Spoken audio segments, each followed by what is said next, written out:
Oke, Assalamualaikum warahmatullahi wabarakatuh. Selamat pagi semua, salam sejahtera buat kita semua. Semoga di pagi hari ini kita selalu diberikan kesehatan dan kesempatan sehingga kita bisa menyelesaikan materi kita dengan baik. Pada materi manajemen aset kali ini kita akan berbicara teori agensi dan manajemen aset. Saya Rudi Abdullah, SEMM AKCE. Oke, sebelum kita lanjut, jangan lupa like, comment, share, dan subscribe. Dan usahakan menonton videonya sampai selesai supaya tidak gagal paham. Oke, kita lanjut. Teori agensi. Jadi, teori agensi ini merupakan konsep yang menjelaskan hubungan kontraktual antara prinsipal dan agen. Jadi, teori agensi ini dikelompokkan menjadi dua, yaitu positif agens research dan prinsipal agens yang tadi di atas itu agensi ya, yang di bawah ini agen the research. Jadi di sini kedua-duanya berbicara tentang hubungan yang kalau yang pertama positif agensi research ini hubungan yang tujuannya sama tapi keinginannya berbeda antara prinsipal dan agensi. Yang kalau yang prinsipal agensi riset ini hubungan umpamanya seperti lawyers dan apalagi kliennya seperti itu, auditor dan auditnya. Nah, ini yang nomor duanya. Oke, kita next. Jadi teori agensi ini menyatakan bahwa dalam pengelolaan perusahaan selalu ada konflik kepentingan antara manajer dan pemilik perusahaan, manajer dan bawahannya, serta pemilik perusahaan dan kreditor. Jadi ini yang digambarkan di dalam teori agensi ini untuk melihat hal-hal yang hampir tidak kelihatan dari luar, tetapi dengan adanya teori ini kita bisa menarik satu benang kesimpulan bahwa dengan teori ini kita bisa memetakan konflik yang terjadi di dalam perusahaan atau bisa meminimalisir konflik-konflik yang terjadi di dalam perusahaan.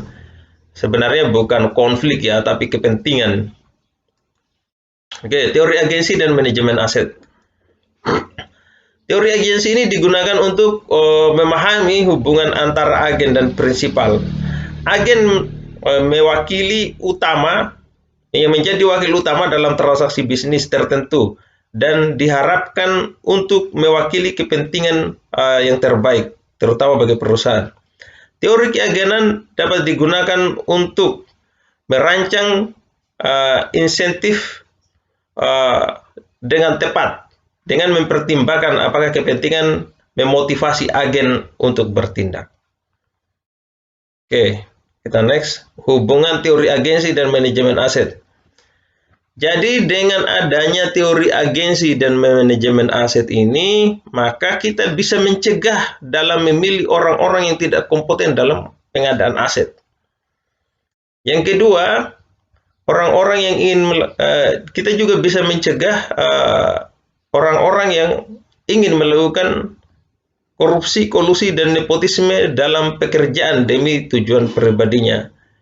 Yang ketiga, kita juga bisa mencegah orang-orang yang akan melakukan markup, terutama kaitannya dengan harga.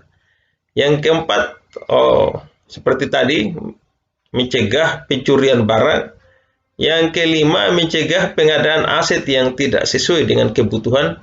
Yang keenam, mencegah melakukan operasional aset bukan untuk tujuannya. Yang ketujuh, mencegah untuk melakukan penukaran aset perusahaan yang bagus, yang berkualitas dengan aset pribadi yang lebih buruk kualitasnya. Yang selanjutnya, mencegah mengganti aset yang masih baik dengan yang baru yang kualitasnya lebih buruk. Nah, ini penerapan dari teori agensi ya. Oke, selanjutnya, mengatasi masalah agensi terkait manajemen aset. Dengan adanya teori agensi tadi, harapannya masalah yang ada di perusahaan itu setidaknya tidak akan selesai ya, tapi setidaknya bisa diminimalisir. Yang pertama, menegakkan tata kelola perusahaan yang baik. Nah, ini jadi di dalam perusahaan itu sebelum perusahaan itu berjalan tentu ada aturan, tentu ada SOP-SOP yang harus diterapkan. Jadi dengan adanya teori agensi tadi itu mendukung penegakan tata kelola perusahaan yang baik itu seperti apa. Yang selanjutnya hukum dan peraturan yang ditegakkan. Nah, ini saya kira jelas. Yang selanjutnya menggunakan struktur organisasi yang dapat mendukung terlaksananya pengawasan yang bersifat komprehensif. Jadi dengan adanya teori agensi, maka struktur organisasi itu sebenarnya menjadi pendukung pengawasan yang komprehensif. Dan jadi di situ tidak ada tumpang tindih, terutama dalam hal kewenangan yang diberikan. Yang selanjutnya mengadakan pengawasan dan monitoring khusus. Ini saya kira jelas. Yang selanjutnya audit secara berkala. Nah ini jadi audit secara berkala itu sangat penting ya, terutama bagi perusahaan-perusahaan yang jumlah, terutama barang yang dimiliki sangat banyak, atau bagi bagi pemerintah daerah yang memiliki wilayah yang sangat luas. Jadi perlu sekali dilakukan audit secara berkala, bukan tahunan, tetapi bila perlu dilakukan secara per triwulan. Itu tujuannya satu, yaitu supaya aset yang dimiliki oleh pemerintah daerah itu tidak terjadi pergeseran dalam hal ini kepemilikan atau salah dalam pemanfaatannya. Oke, yang selanjutnya meningkatkan kesadaran pribadi. Ya, ini juga penting sekali. Jadi dengan teori agensi itu kita yang ada di dalam perusahaan atau kita yang ada di dalam pemerintah daerah, kita menjadi sadar karena adanya ikatan-ikatan yang tadi, adanya aturan-aturan yang seperti yang kita jelaskan di awal ya. Yang selanjutnya meningkatkan sikap ihsan. Nah, ini kita lebih mendekatkan diri kepada Tuhan.